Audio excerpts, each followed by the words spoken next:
A wrong turn that changed everything. The morning Mara Voss set out to deliver herbs, the sky was the color of old bruises. She pulled her basket tighter against her chest and told herself the purple clouds meant nothing. Just weather. Just an ordinary Thursday in a city that had never once been kind to her. She was not supposed to be near the southern quarter.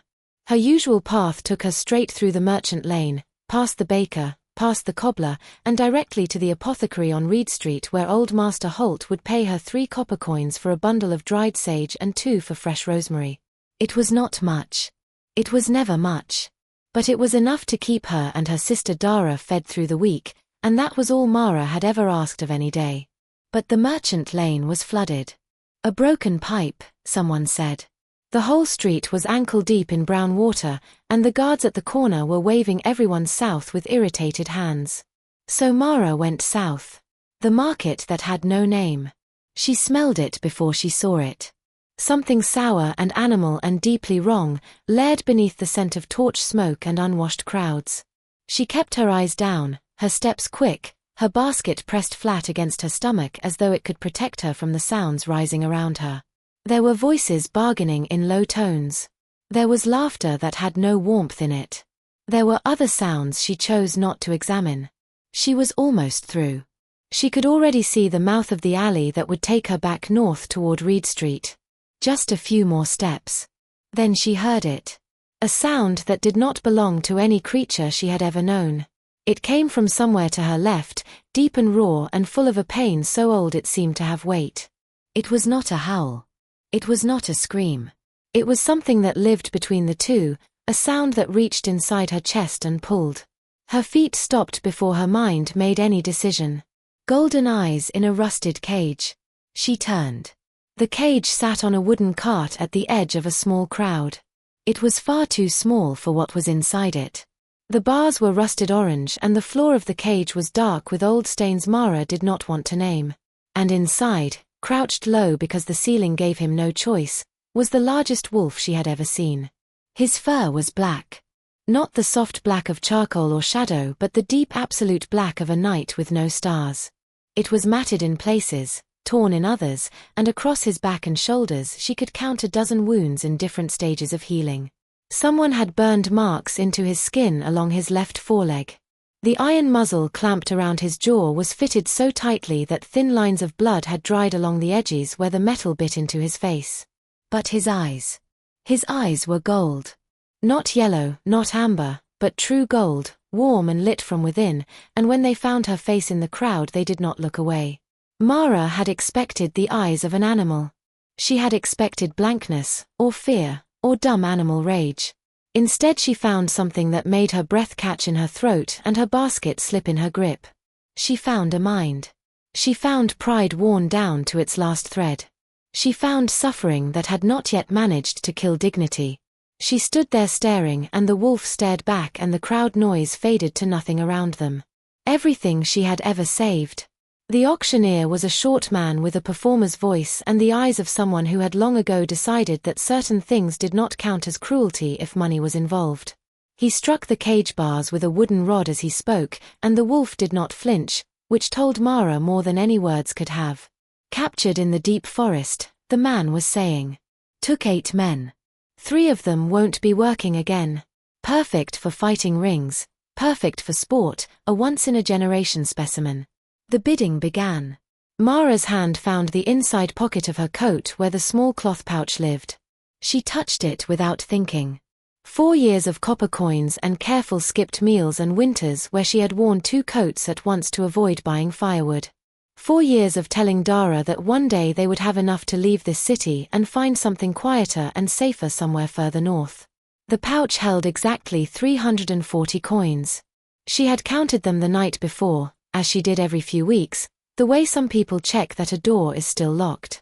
A man in a fur-lined coat bid 150.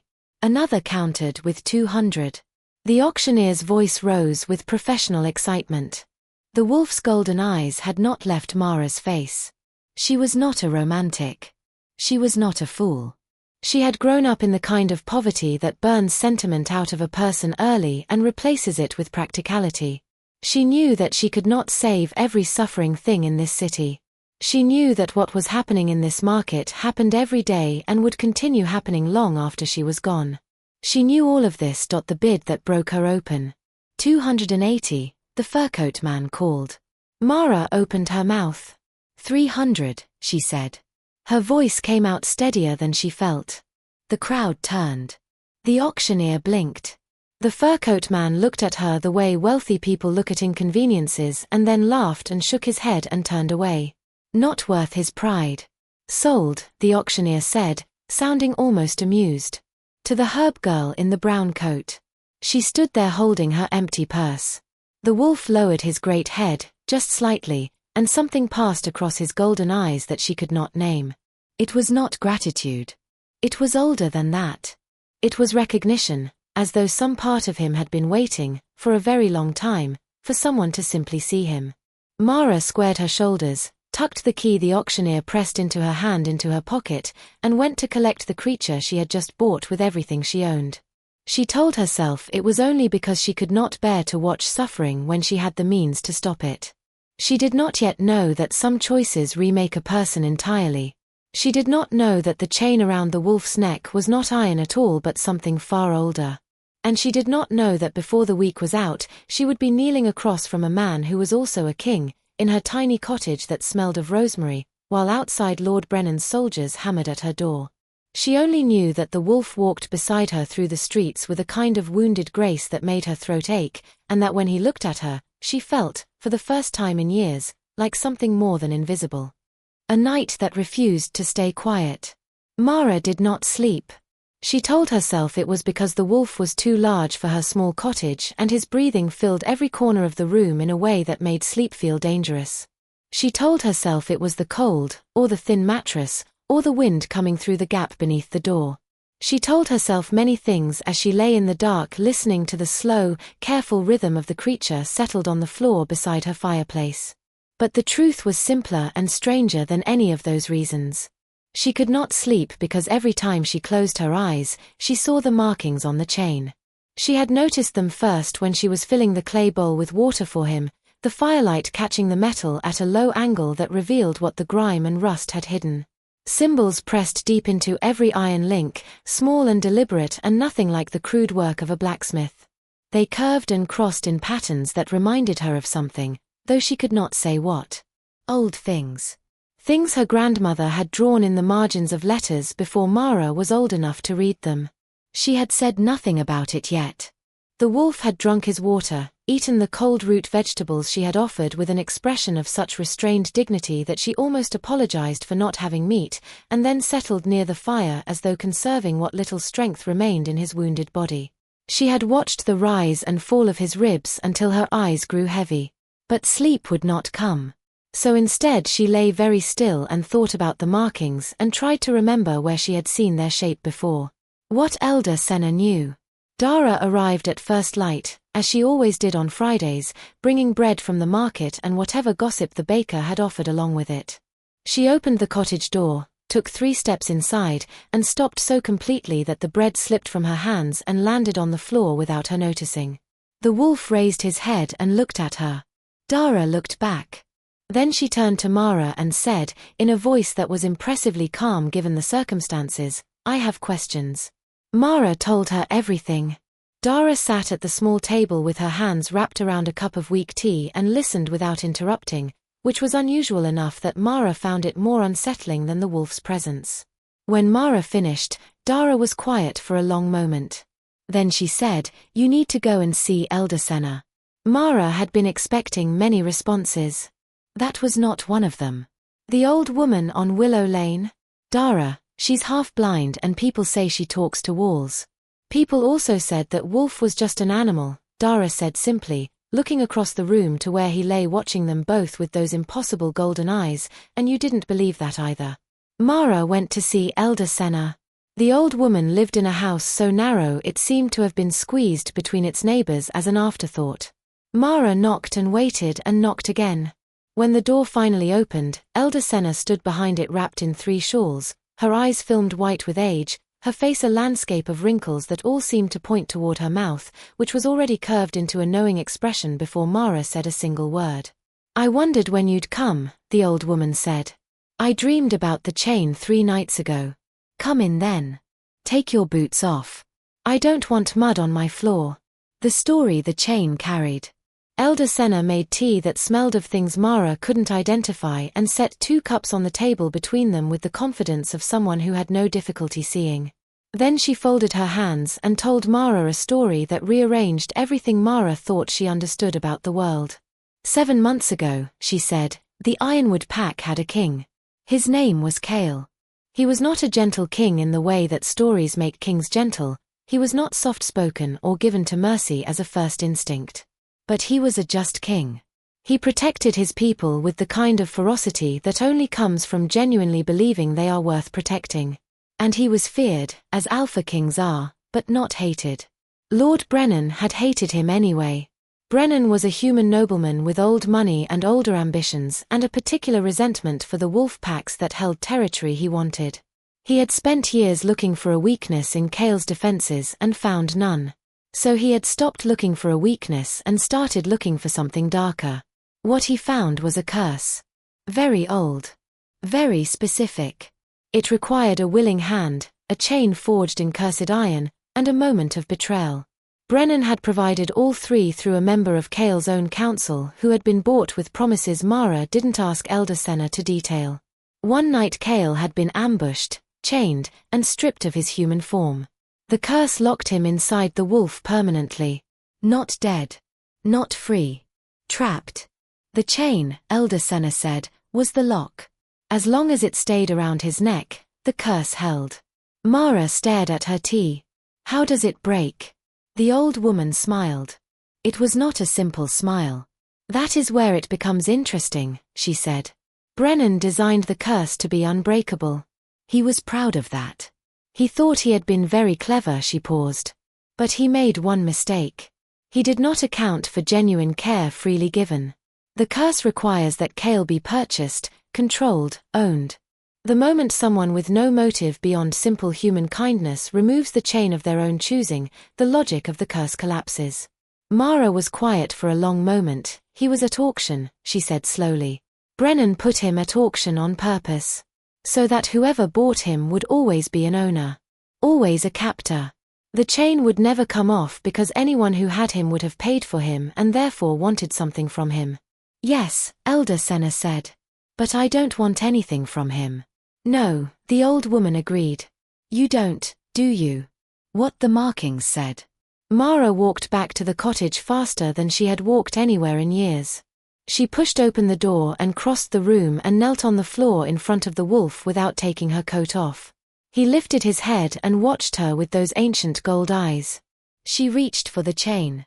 Her fingers found the nearest link and turned it toward the light from the window. In the gray morning light the markings were clear. She traced them with one fingertip and felt something hum against her skin, faint as a heartbeat heard through a wall. "I know what you are," she said quietly. The wolf was very still. "I don't know if you can understand me or if there's enough of you left in there to hear this." She kept her voice steady with some effort. "But I want you to know that what I'm about to do, I'm not doing because I expect anything from you. I'm not doing it because I want a king to owe me a debt or because I want protection or power or any of the things that people usually want when they help someone like you." She looked up and met his eyes directly. "I'm doing it because you were suffering and you were alone and nobody should be either of those things if someone nearby has the means to change it." The wolf held her gaze and something moved through those gold depths that she felt in her own chest like a struck bell. She found the joining link that Elder Senna had described, the one shaped different from the others, and she pressed her thumb against it the way the old woman had shown her. The chain did not fall away dramatically. It did not shatter or dissolve. It simply came apart at that link with a sound like a single quiet exhale, and the whole length of iron slid from his neck and landed on the cottage floor in a heap. The wolf shuddered. Mara sat back on her heels and watched. The firelight bent. The air in the cottage changed pressure, as though something very large had taken a breath and was deciding whether to let it out. The wolf's form blurred at the edges in a way that made Mara's eyes water if she looked directly at it. She did not look away. She watched the whole thing, every difficult, grace-destroying, extraordinary second of it. And when it was finished, there was no wolf on her cottage floor. There was a man, the man on the cottage floor. He was enormous, even collapsed, which was the first thing Mara registered. Broad-shouldered, long-limbed, taking up more of her small floor than seemed architecturally reasonable. His dark hair fell across his face and his skin was marked with the same wounds the wolf had carried, the burn along his forearm, the whip lines across his back, the deep groove where the muzzle had pressed into his jaw. The chain marks around his neck were vivid red against his skin. He was breathing. That was the important thing. Slow and deep and real. Mara did not scream. She was not entirely sure why. Perhaps she had already crossed whatever internal threshold separates ordinary life from the kind of life where a wolf becomes a king on your cottage floor, and there was simply nothing left to surprise her into screaming. She got up. She filled a bowl with the cleanest water she had. She found the soft cloth she used for straining herbs. She knelt beside him and began, very gently, to clean the wound along his jaw. She was on her second pass when he grabbed her wrist. His grip was careful, she registered that first. Not tight. Not a threat. Just a hand around her wrist that stopped her movement with total certainty, the way a mountain stops wind, without effort, without cruelty. His eyes opened. They were still gold. Human-shaped now, set in a human face that was all sharp angles and old tension, and a mouth that looked like it had spent years pressed into a thin, ungiving line. But the gold was the same. She would have known them anywhere. He looked at her for a long moment without speaking. His gaze moved across her face the way you read something you need to remember. Then he said, in a voice roughened by months of disuse and shaped by an accent she couldn't place, "You removed the chain." "Yes," Mara said. "Why?" It was not quite a question. It was the tone of someone who had been lied to enough times that they had stopped curving their voice upward at the end of sentences that deserved answers. "I told you why," she said. "Last night. Before I did it." Something shifted in his expression. Not softness exactly. Something more careful than that. Like a window opening in a wall that had forgotten it had windows. "You thought I understood you. I hoped you did." He released her wrist slowly. He pushed himself upright and she watched him catalogue the room the way the wolf had catalogued it the night before, every exit, every corner, every potential threat. Old habit worn into reflex. "I am Kael," he said. "Alpha King of the Ironwood Pack." He said it the way someone states their name after a long time of being called nothing at all. Like reclaiming territory. "I know," Mara said. "Elder Senna told me." He looked at her sharply. "This morning," she added. "I went to ask about the markings on the chain." "You went to ask," he repeated. "Before you removed it. I wanted to understand what I was doing, and once you understood, you still removed it." "Yes." He was quiet for a moment. The fire crackled between them. Outside, the city was beginning its morning noise, cartwheels and vendors and the distant bell of the temple on North Street. "Most people," Kael said slowly, "who learned what I was would have used that knowledge. Leverage. A king in your debt," he paused. "Or they would have been afraid and gone to Brennan." "I'm not most people," Mara said. It came out simpler and more certain than she intended. The corner of his mouth moved. Not quite a smile. But something in that direction. The sound at the door. The hammering started without warning. 3 heavy blows against the cottage door, the kind that are not asking. Mara stood up fast and Kael was already on his feet before she finished moving, which should have been impossible given that he had been on the floor unconscious 30 seconds ago. He placed himself between her and the door without discussion. "Brennan's men," he said. His voice had changed. Flattened. Gone very quiet in the way that dangerous things go quiet before they move. He would have had someone watching the market. He would have known the chain was removed the moment it happened. Mara looked at the door. Then she looked at Kael. He was still wounded. Still healing. He was also, she realized, vibrating with a kind of controlled energy that the wolf had never shown, something that was not just physical strength but authority, the deep certainty of a person who has led others through worse than this and knows in their bones how it is done. "How many?" she asked. He tilted his head.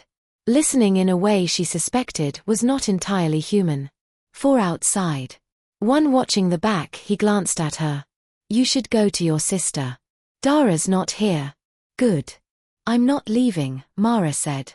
He looked at her then with an expression she could not fully read. It had layers. Surprise was somewhere in it. Something older and more guarded was somewhere else. You freed me, he said. You don't have to fight with me.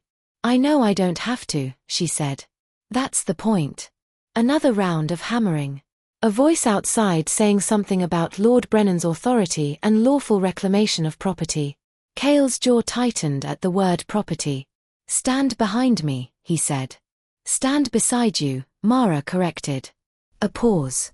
Then he nodded, once, and turned to face the door. What love does before it has a name. What happened next took less than 4 minutes, and Mara would spend a long time afterward trying to reconstruct the exact sequence. The door came off its hinges. 4 men came through it in armor bearing Brennan's crest.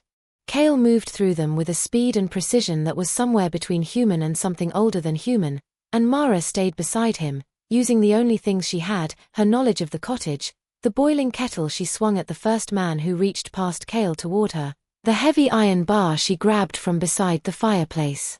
When it was over, 4 men were on the ground in various states of unwillingness to continue, and the one at the back had run. Kael stood in the wreckage of her doorway breathing steadily. He turned to her and his eyes moved immediately to her hands, checking for injury with a focus that had nothing professional about it. You're bleeding, he said. It's small, she said. Her hands were shaking now that the moment was past. He crossed to her in 2 steps and took her hands in both of his, turning them to the light. His touch was extraordinary in its gentleness given everything she had just watched him do. He examined the cut along her palm and then looked up at her from that close distance, and she understood suddenly that she was in very new and unmapped territory. The man who ran will go back to Brennan, Kael said. His voice was steady but his eyes were not entirely steady. I need to go back to my pack. There are things to be undone. Brennan will answer for what he did. A pause. I cannot promise it will be safe to know me. Was this morning safe? Mara asked. He looked at her for a long moment. No, he said.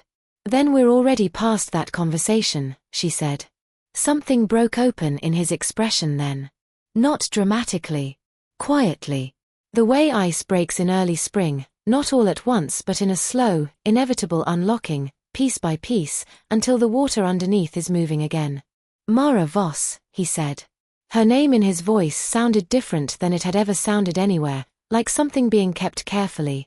Yes, she said, though he hadn't asked a question. When this is finished, he said, when Brennan is dealt with and my pack is whole again. He stopped. Started again. I would like to come back. She looked at the broken door. The overturned furniture. The cottage that smelled of rosemary and wood smoke and was now missing its entrance entirely. You'll need to fix my door first, she said. The corner of his mouth moved again. Further this time. Something real and unfamiliar and warming the gold of his eyes until they were almost unbearable to look at directly. Agreed, he said quietly. He left before noon, wearing the spare clothes Mara found in the chest at the foot of her bed, too short in the leg and too narrow in the shoulder but the best she had. He paused in the empty doorframe and looked back at her once, and she memorized that look the way you memorize something you know you will need later, in darker hours. Then he was gone. Mara stood in the wreckage of her ordinary life and discovered that she did not feel afraid. She felt awake, for the first time in years, truly awake and present in her own skin, as though the life she had been living before had been a practice run for something realer and larger and far less predictable. Dara arrived an hour later, stopped in the doorless doorway, took in the scene, and said, I have more questions than last time. I know, Mara said, and smiled, and began to tell her everything. Outside, somewhere past the city's edge where the roads open into forest, a wolf ran. Not trapped. Not chained. Not alone. And in every step he took, he carried a name. End.